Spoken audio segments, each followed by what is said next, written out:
Hello there. Thank you so much for joining us. This is News Channel Nebraska. My name's Eric McKay. Let's take a look at our top headlines today. An investigation is underway after a woman was found shot to death in Omaha.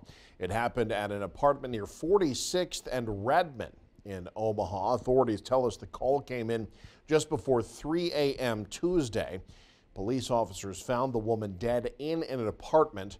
Investigators say they've not identified a suspect, or rather have identified a suspect, but haven't arrested him yet. Anyone with any info is asked to contact Omaha police. President Joe Biden marked Memorial Day with events at Arlington National Cemetery. The president taking the opportunity to honor those killed while serving their country and thanking veteran survivors and family members in the audience. He also pointed to steps his administration has taken to care for those who've served. Our Washington correspondent, Julia Benbrook, has more. It's a somber moment at Arlington National Cemetery. President Joe Biden laid a wreath honoring service members who have died. During the president's annual Memorial Day speech, he emphasized the importance of this day of remembrance. Every white stone across these hills, in every military cemetery and churchyard across America, a father, a mother, a son, a daughter, a brother, a sister, a spouse. He also touted the steps his administration has taken to care for veterans and their families. I've long said we have many obligations as a nation, but we only have one truly sacred obligation: to prepare those we send to the battle and to take care of them and their families when they come home and when they don't. Biden spoke about the PACT Act, which he signed into law in 2022. It expanded health care benefits to veterans who were exposed to toxic materials during their service. Our nation came together to ensure the burden is no longer on them to prove their illness was service-related. Earlier this month, the Biden administration announced the Department of Veterans Affairs had fulfilled its millionth PACT Act claim. Reporting in Washington, I'm Julia Benbrook. Closer to home, the town of Stanton gathered on Memorial Day to take part in a groundbreaking for the new County Veteran Memorial Park. In attendance, folks from all over the community, the governor, Jim Pillen, even a World War II veteran.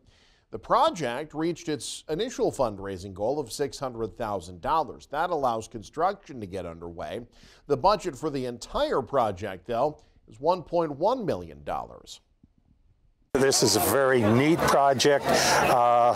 It shows that we have community support for our veterans, and our veterans support the community. It's a great deal. Without the Friends of the Library, the city, and the county, this project wouldn't have come together. Really an important part, Memorial Day, to pay tribute to our living veterans and certainly to our Gold Star families who have all paid the ultimate sacrifice. And then here in Stanton, really cool, the Veterans Memorial groundbreaking in Stanton County. You'll never forget. It's a big deal. The Friends of the Stanton Public Library and the City of Stanton have deeded the land to the county for the memorial. Organizers say the memorial is for veterans, present and past. Well, after voters in the Cody Kilgore School District rejected a bond to build a new school, the school board went back to the drawing board. They've reduced the cost of the proposed building and are working to privately fundraise some of the money. Casey Wannenberg has more on their unique efforts. We're actually on a lake bed where when we get lots of rains, the water levels raise. Fans and water pumps are common sights here at the Cody Kilgore Elementary School. Also have had issues with snakes coming in and bats. So are crumbling ceilings, plumbing problems, and heating issues. It's a really old piece of equipment that we're concerned about, but this floods quite a bit. The Cody Kilgore School District voted on a $6.5 million bond to build a new school 2 years ago, but that failed. The school board took a step back, called patrons and said, hey, what number would you be comfortable with? And $3 million is what we heard.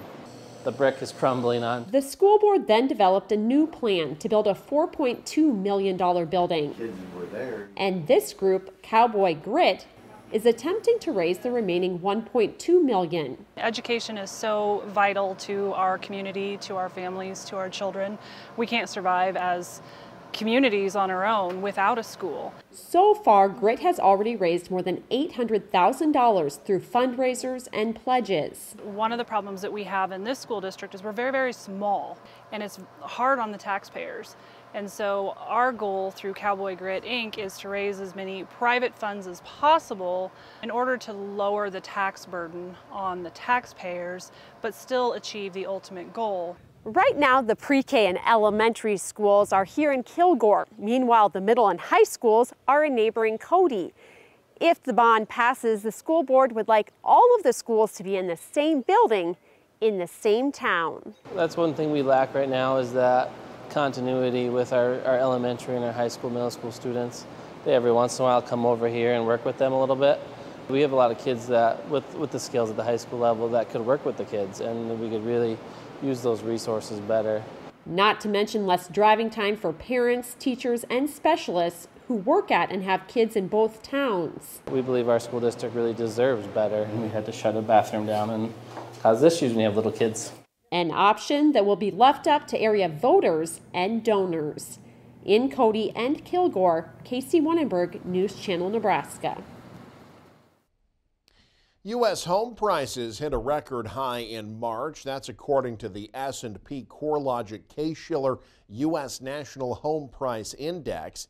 It found home prices across the country jumped 6.5% in March from a year earlier. This is the sixth time the index has reached a new record over the past year. According to the report, there's strong demand for housing all over the country, particularly on the coasts. The high prices, combined with lack of supply and elevated mortgage rates, has resulted in a tough housing market, particularly for first-time buyers. Well, high school sports are over and done with for the year. Now, schools across the state looking ahead to next year. In particular, a winter sport that will look very different because of a new rule. Ryan Valenta has more. The 2024-2025 basketball season may still be months away, but hundreds of high schools all across the state are preparing for a major change in the rules for this winter season. For the first time ever, a 35-second shot clock is coming to boys and girls basketball for classes C and D. The rule change has some ecstatic, but others still voicing their concerns. And so at first when it came out, I wasn't real happy with it. And then as I've talked to kids and other people and some of the Class B schools that have it, I'm kind of going full circle on it, and I support it. Class A implemented a 35-second shot clock in 2022, and Class B followed suit with a shot clock last season in 2023. Now, Classes C and D will become the final two classes in Nebraska to adopt the rule beginning this season. Directors with the Nebraska School Activities Association said they received loads of positive feedback from Classes A and B from the new rule in those two seasons and knew a full implementation was imminent. We contacted the schools and let them know that this was going to probably take place. We let them know that in January. The official vote didn't happen until April, but we knew at that time in January after those district meetings that it had enough traction that it was going to pass in April. Starting this basketball season, schools classified as Classes C and D must have two shot clocks connected to each basket that will give each team 35 seconds to shoot the ball. Adams Central is a Class C team that will be part of the new rule this year. Head boys basketball coach Zach Foster is part of the Coaches Association Advisory Committee in District 4 and was a big proponent of the passing of this rule for many reasons. What we've really felt is it's best for the game, it's best for player development. I've never blamed any coaches because we've done it as well. I've never blamed any coaches who have taken advantage of kind of holding the basketball and stretching the game out that way. I just think it's probably not the best in terms of flow of the game. In January meetings, NSAA district members voted 134 for, 84 against, and 61 schools abstaining before the rule was passed in April. One of those 84 dissenters was Harvard in central Nebraska. The town, like many other towns with under 1,000 residents, say they struggle with finding official scorebook keepers and scoreboard operators already. We're not alone in this. Everybody I talk to, they have trouble just getting an official scorekeeper and somebody to run the clock. Then, we got to go find a third person that's going to want to run the shot clock, and it's going to be a pretty limited pool to pull from. All parties have no doubt in their minds that there will be hiccups and errors with the brand new technology this year, and some teams having to adjust their play styles, but they expect everything to work out eventually. 35 seconds is a long time. It just really limits people who are going to try to really shrink the game. And when do you see that? You see that in big games at the end of the year. In 95% of the situations, it's never going to be a factor.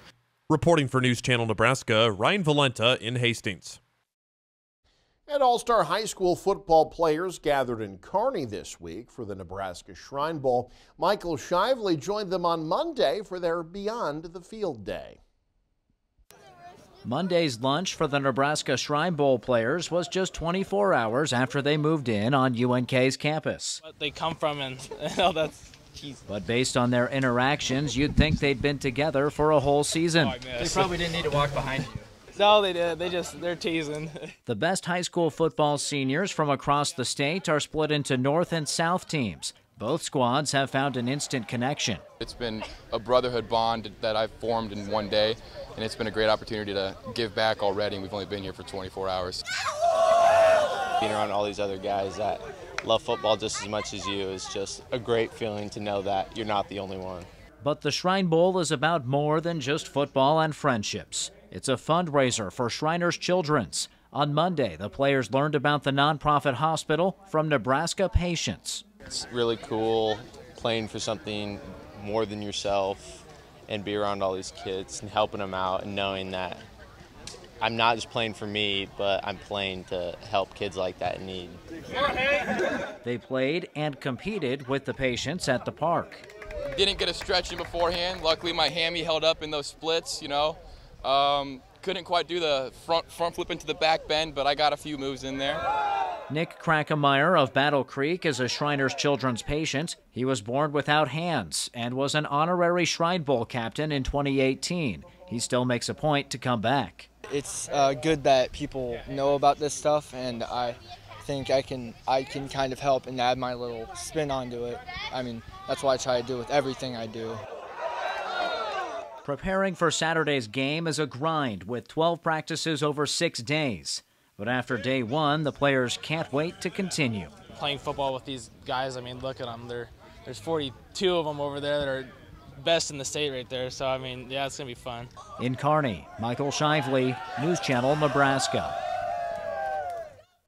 And News Channel Nebraska will be broadcasting the Shrine Bowl this Saturday afternoon right here on NCN. You can also stay up to date with the very latest by following us online. Head to newschannelnebraska.com. Click on the News tab there. You can also follow us on X, like us on Facebook and Instagram as well. Thank you so much for joining us. Have a great day.